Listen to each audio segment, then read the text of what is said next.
आज 2025 में अगर आपको 2010 वाला इंडिया एक्सपीरियंस करना है तो आप बिल्कुल कर सकते हैं। बस गोवा चले जाइए।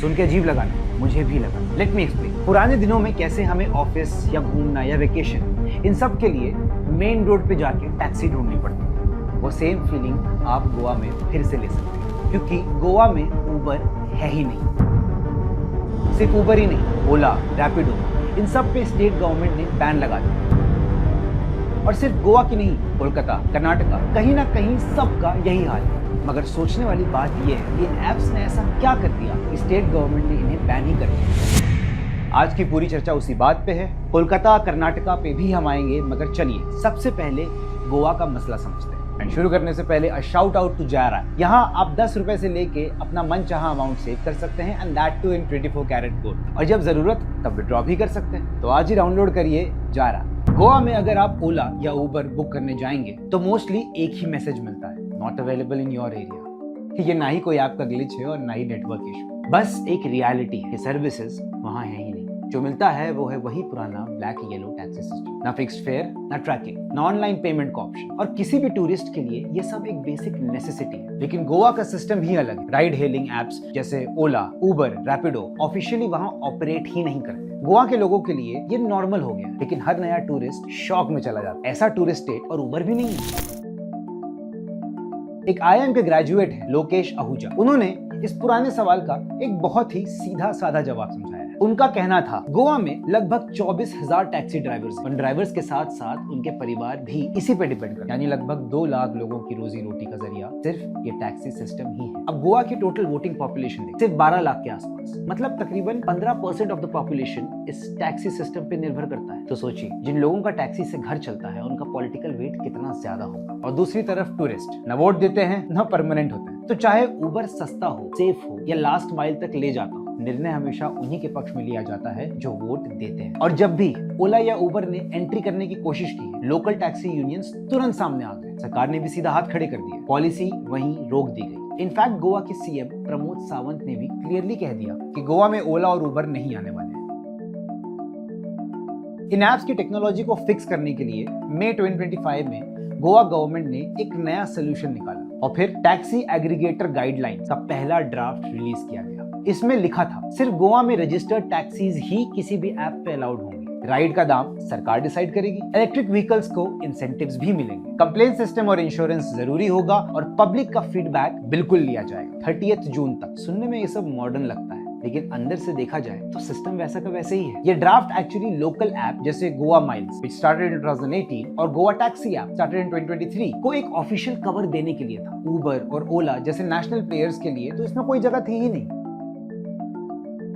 गोवा के कुछ लोकल नेता जैसे माइकल लोबो और जे तरोलकर भी इन ऐप्स को बैन ही पड़े रहने देना चाहते हैं। प्राइवेट कंपनीज के आने से सबसे पहले तो टैक्सी के दामों पर से एक तरफा कंट्रोल खत्म हो, फेयर ज्यादा क्लियर होगा और हर राइड का रेट फिक्स सिस्टम से मिलेगा। और जब सब कुछ ऐप के थ्रू ट्रैक होता है, जैसे ड्राइवर की डिटेल्स, राइड का रिकॉर्ड, तो सेफ्टी भी ऑटोमेटिकली बेटर हो जाती है। कोई दिक्कत होती है तो तुरंत कंप्लेन भी की जा सकती है। कॉन्फेडरेशन ऑफ इंडियन इंडस्ट्री ने भी खुद कहा है कि वो खुद ऐप बेस्ड टैक्सी सर्विसेज का सपोर्ट करते हैं। उनका मानना यह है कि मॉडल ज्यादा साफ है, टैक्सेबल है और लॉन्ग टर्म में फायदेमंद भी है, जिसमें राइड और पैसा दोनों रिकॉर्ड पे होते हैं। लेकिन let's look at the other side of the point. कुछ चैलेंजेस भी हैं। जो ड्राइवर्स पहले से लोकल सिस्टम में काम कर रहे हैं, उनकी कमाई पर सीधा असर पड़ता है। लोगों को लगता है कि बाहर के बड़े प्लेयर्स आएंगे तो उनका काम छीन ले जाएंगे। फिर गोवा जैसे शहर में हर जगह नेटवर्क या GPS प्रॉपर्ली काम नहीं करता, तो ऐप बेस्ड राइड हर टाइम रिलायबल हो ये भी गारंटी नहीं है। मगर गोवा अकेला ऐसा इंडियन स्टेट नहीं है जहां ओला, उबर बैन है।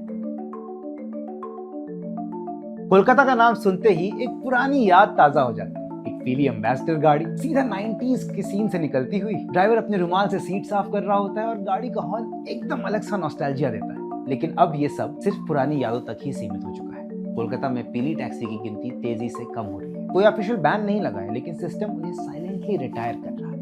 रूल के हिसाब से 15 साल पुरानी कमर्शियल व्हीकल को रोड से हटा दिया जाएगा, चाहे वो कितनी भी अच्छी कंडीशन में क्यों ना हो। इसी वजह से 2024 में लगभग 4500 टैक्सीज रिटायर हो चुकी हैं और अगले 1-2 साल में 2500 और गाड़ियां चली जाएंगी। आज के टाइम में फ्लीट में सिर्फ 2800 to 3000 येलो कैब्स ही बची हुई हैं। जो ड्राइवर्स 20-25 साल से वही टैक्सी चला रहे हैं, अब उनके पास नए मॉडल खरीदने के लिए पैसे ही नहीं है। BS6 नॉर्म के हिसाब से एक नई टैक्सी लेना मतलब कम से कम 8 लाख का खर्चा, ना सैलरी स्लिप, ना एसेट, इसलिए बैंक कोई लोन देने के लिए रेडी भी नहीं है। All BS6 cars have 8 lakh plus price except one, which is also not surely at that rate. EMI भरना मुश्किल और इनकम वैसे भी स्टैटिक है क्योंकि फेयर तो बढ़ता ही नहीं। रोज का खर्चा अलग और लोन का टेंशन अलग। कई ड्राइवर्स तो बोलने लगे कि ये काम अब हमारे बस की नहीं है, टैक्सी छोड़ रहे हैं। जिन लोगों ने इस काम को इज्जत और आइडेंटिटी से जोड़ा था, वो अब मजबूरी में इस बिजनेस से एग्जिट कर रहे हैं। इस क्राइसिस को देखते हुए वेस्ट बंगाल सरकार ने एक नया मॉडल लॉन्च किया, येलो हेरिटेज कैब्स। अप्रैल 2025 में 20 छोटी येलो हैचबैक्स रोड पे लाए गए। ना वो एम्बेसडर है और ना पुरानी बॉडी, लेकिन कलर वही। ये सब यात्री साथी ऐप के थ्रू ऑपरेट हो रही थी। सोच ये है कि पहचान भी बनी रहे और नया मॉडल कंप्लायंस भी करे। कहने का मतलब कि उबर या ओला को इनवाइट करने के बजाय सरकार ने अपना वर्जन ही खड़ा कर दिया। यानी सर्विस को मॉडर्न बनाना है लेकिन शहर की यादों को तोड़ना नहीं। Talk about the legal war. सोचिए, एक ऐसी सर्विस जो स्टूडेंट्स, नौकरी पे जाने वाले लोग और मिडिल क्लास के लिए रोजाना की जरूरत बन गई थी, उसे ऑल ऑफ अ सडन एक दिन इलीगल बोलकर हटा दिया। ये कहानी है बाइक टैक्सी सर्विसेज की, जैसे रैपिडो, ओला बाइक, उबर मोटो, जो आज कर्नाटका में कानूनी झमेले में फंस चुकी है। अप्रैल 2024 में कर्नाटका हाईकोर्ट ने रैपिडो को नोटिस दिया। सरकार का कहना था कि बाइक टैक्सी इलीगल क्योंकि इनके पास कमर्शियल परमिट नहीं है। रैपिडो ने अपील दाखिल की, लेकिन कोर्ट ने कहा जब तक फाइनल फैसला नहीं आ जाता तब तक बैन लगा रहे। बाइक टैक्सी का मॉडल सिंपल था, कम दाम, कम वक्त एंड फुल फ्लेक्सिबिलिटी। 1 से 2 किलोमीटर की राइड जहां ऑटो 50 से 70 रुपए लेते हैं, रैपिडो वही 20 से 25 रुपए में चल जाता है। इसे ही देख के ऑटो यूनियंस ने कहा था ये हमारे रोजगार के लिए खतरा है, और रैपिडो का कहना था कि हम मोटर व्हीकल एग्रीगेटर गाइडलाइंस 2020 के मुताबिक काम कर रहे हैं। लेकिन दिक्कत ये थी कि कर्नाटका सरकार ने उस गाइडलाइन को अब तक एक्सेप्ट नहीं किया। एक तरफ सेंटर के रूल्स और दूसरी तरफ स्टेट का अपना डिसीजन, और बीच में फंसी है common public. State wise policy impact. Karnataka, जिसे देश का स्टार्टअप कैपिटल कहा जाता है, वही अब टेक और कानून के बीच के झंझट में अटक चुका है। सेफ्टी की बात होती है, लेकिन असली प्रॉब्लम क्या है? शायद ये डर है कि नए सिस्टम के आने से पुराने लोगों का कंट्रोल चला जाएगा। कोर्ट इस बीच एक बैलेंस बनाए हुए, न नए प्लेयर्स को पूरी छूट है, न पुराने सिस्टम को पूरा प्रोटेक्शन। लेकिन जब फैसला लंबा खिंचता है, सबसे ज्यादा असर आम आदमी पर ही पड़ता है। और ये बात बैंगलोर जैसे शहर के लिए और भी ज्यादा जरूरी है, क्योंकि जहां ट्रैफिक हर वक्त सर पे चढ़ा रहता है। ऐसे शहर में बाइक टैक्सी जैसी सर्विसेज का बंद होना बिल्कुल अपने पैर पे कुल्हाड़ी मारने जैसा है। गोवा, कोलकाता और कर्नाटका, तीनों जगह कहानी अलग है, लेकिन हर जगह एक बात कॉमन है, सिस्टम वैसे ही चलता है जैसे वहां के लोग रूल और प्रेशर चाहते हैं। गोवा में लोकल टैक्सी सिस्टम ही सिस्टम बन गया। कोलकाता में पुरानी टैक्सी सिर्फ सवारी नहीं, शहर की पहचान है। और कर्नाटका में सब कुछ कानूनी कंफ्यूजन में अटका हुआ। ये सब दिखाता है कि इंडिया में ट्रांसपोर्ट सिर्फ ऐप से या टेक से नहीं बदलता। हर जगह अपना हिसाब है, अपनी पॉलिटिक्स है, अपनी प्रायोरिटीज है। और जब नए सिस्टम से पुराना कंट्रोल छूटने लगता है तो रोक लगा दी जाती है, चाहे वो यूनियन हो या पॉलिसी। तो हाँ, ओला उबर बंद नहीं हुए, लेकिन बढ़ने भी नहीं दिए गए। और जब चीजें ऐसी अनसर्टेन हो, तब एक चीज जरूरी हो जाती है, अपना पैसा अपने हाथ में हो। इसीलिए हमने जार ऐप बनाया। सेविंग बड़ा काम बनने से पहले एक सिंपल आदत बन जाए, चाहे 10 रुपए हो या 500 रुपए। शुरू कहीं से भी हो सकता है। अगर आप भी शुरू करना चाहते हैं, लिंक डिस्क्रिप्शन में दिया गया है। और वीडियो पसंद आया तो उसे सब्सक्राइब जरूर करिए। कमेंट में हमें बताइए कि आपके शहर में ओला और उबर